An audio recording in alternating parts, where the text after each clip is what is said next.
Hoje é um dia muito especial para todos nós. Estar aqui significa ter superado o que um dia chamamos de grande desafio. Hoje vemos que a cada gota de suor que derramamos serviu para regar o solo de todas as conquistas alcançadas ao longo desses 4 anos. Gostaria de fazer um agradecimento pessoal a todos os formandos que confiaram a mim a grande tarefa de representá-los nesse momento tão sublime.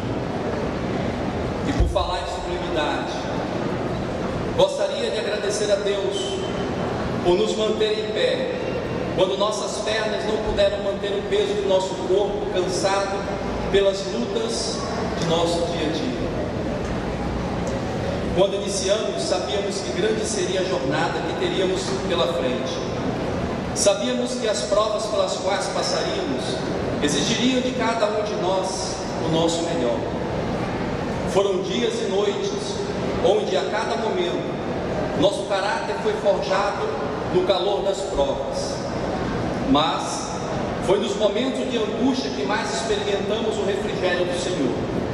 Por tudo isso e muito mais, a Ele, pois, seja dada a honra, a glória, o louvor e a majestade. Nós, formandos da turma Jubileu de Estanho, queremos agradecer o empenho e a dedicação de todos que fazem a direção dessa instituição de ensino, cujo objetivo é preparar vidas para melhor servir ao reino de Deus. Ao nosso diretor, pastor José Roberto, a nossa vice-diretora, pastora Luzângela Galiza de Alencar, aos secretários e demais funcionários que, com seu trabalho, têm proporcionado a todos os alunos um ambiente sadio e harmonioso, onde a organização e a presteza estão sempre em evidência. Agradecemos também a todos os nossos mestres, que incansavelmente se empenharam para nos transmitir conhecimentos adquiridos ao longo de suas vidas. Sabemos que cada palavra que nos foi transmitida foi adquirida ao longo de uma vida de renúncia e dedicação ao saber. Procuraremos honrar cada um de vós por meio de um ministério respaldado pela ética, moral e temor a Deus. Nós não poderíamos esquecer jamais de nossos pais, a vocês que durante toda a vida se esforçaram para nos amar, cuidar e nos conduzir por um caminho que refletiria os princípios de uma família estruturada com conceitos éticos e morais solidificados pelo ensino cristão. Sabemos perfeitamente que o que somos hoje é apenas o fruto do que foi plantado ao longo de uma vida que superou o cansaço, a fadiga e muitas vezes a própria dor, para que tivéssemos a oportunidade de não somente existirmos, mas também sermos alguém. Enfim, gostaria de agradecer a todos os demais convidados, independente de citações, pois foi importante para a realização deste sonho. Sabemos que de uma maneira direta ou indireta, sua participação não passou despercebida. Formandos 2010, a partir desse momento, como teólogos, passamos a assumir a grande responsabilidade de manter viva a chama de uma teologia pautada nos princípios que foram forjados ao longo de séculos de história e de conquistas. Já é de nosso conhecimento a grande crise pela qual a teologia vem passando em nossos dias. Não é difícil encontrarmos pessoas que fazem dela uma massa de modelar, onde sua forma é dada segundo seus próprios princípios e interesses pessoais. Devemos entender que, como teólogos, não podemos permitir, ou até mesmo nos aliarmos aos artesãos de uma teologia flácida e pessoal. Ao fazermos uma análise histórica, a partir dos primeiros séculos da igreja primitiva, encontraremos homens como Estevão, que foi apedrejado por defender os ensinamentos de Jesus Cristo. Encontraremos também homens como João e Tiago, que foram mortos pela mesma causa. Podemos pular os mártires da igreja primitiva e veremos que homens como João Wycliffe, que enfrentou o poder religioso do século XIII, na Inglaterra e declarou que a Bíblia era a única regra de fé e prática. Wycliffe não amou sua posição eclesiástica mais do que a sua fé. Podemos falar também de John Huss, que no século XIV levou o nome de herege, perdeu a liberdade e foi condenado à fogueira, mas não negou a eficácia da autoridade bíblica.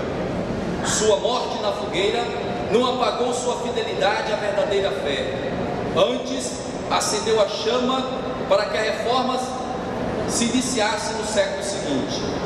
O que falar também de Lutero, que enfrentou o mais alto clero religioso do século XVI por entender que a salvação não era pelas obras, mas sim pela graça de Deus. Se fôssemos relacionar os homens e mulheres que foram torturados e mortos por amor e fidelidade ao Evangelho, montaríamos uma galeria infindável de nomes dos quais o mundo não era digno. Atrevo-me nesta noite a fazer uma pergunta: se esses homens e mulheres pudessem falar, o que diriam em relação aos ensinamentos que são lançados dentro de muitas igrejas em nossa sociedade?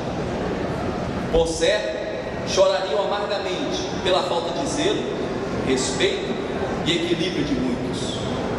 Infelizmente, o movimento modernista e pós-modernista associado ao emergencialismo religioso tem dado origem a um período de acomodação teológica onde não conseguimos encontrar a fronteira existente entre a teologia e a cultura. A cada dia que passa, muitas igrejas se aliam ao mundo por meio da aglutinação cultural. Para seus líderes, a identificação com a cultura local está acima de qualquer princípio teológico histórico. É bem verdade que entre a igreja e a cultura deve haver uma conexão para que o Evangelho seja anunciado a todos os povos, tribos e línguas. Todavia, quando tal conexão se torna uma via de mão única, sentido cultura-teologia, a igreja deixa de ser um agente transformador para ser um agente deformador de homens modernos. A igreja necessita se comunicar com a cultura local, sem se abster de sua responsabilidade com a embaixadora de Cristo, como embaixadora de Cristo para conduzir vidas aos pés da cruz. Mas, como sempre, o Senhor mantém um remanescente para cumprir seus propósitos de anunciar a salvação por meio de seu Filho Jesus Cristo.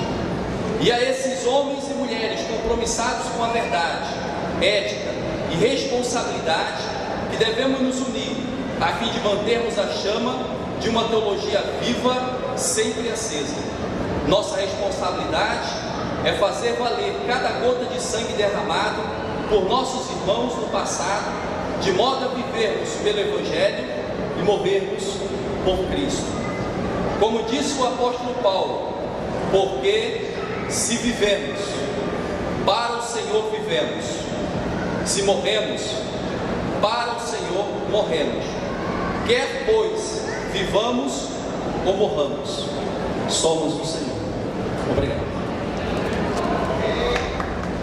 Ouçamos o termo de compromisso com Efraim da Silva Costa.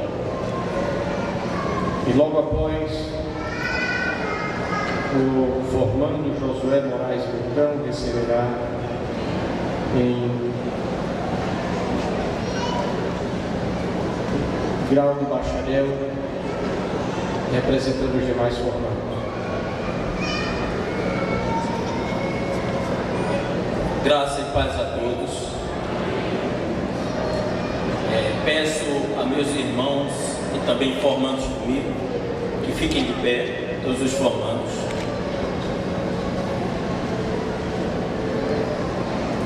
Para declararmos o termo de compromisso. Repitam comigo. Prometo, diante do meu Deus, o Todo-Poderoso, viver de modo digno o santo Evangelho do meu Senhor Jesus Cristo,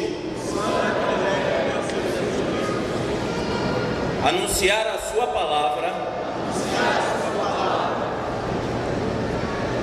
e contribuir para o engrandecimento moral e espiritual da humanidade. Que Deus nos abençoe. Amém. Deus assim.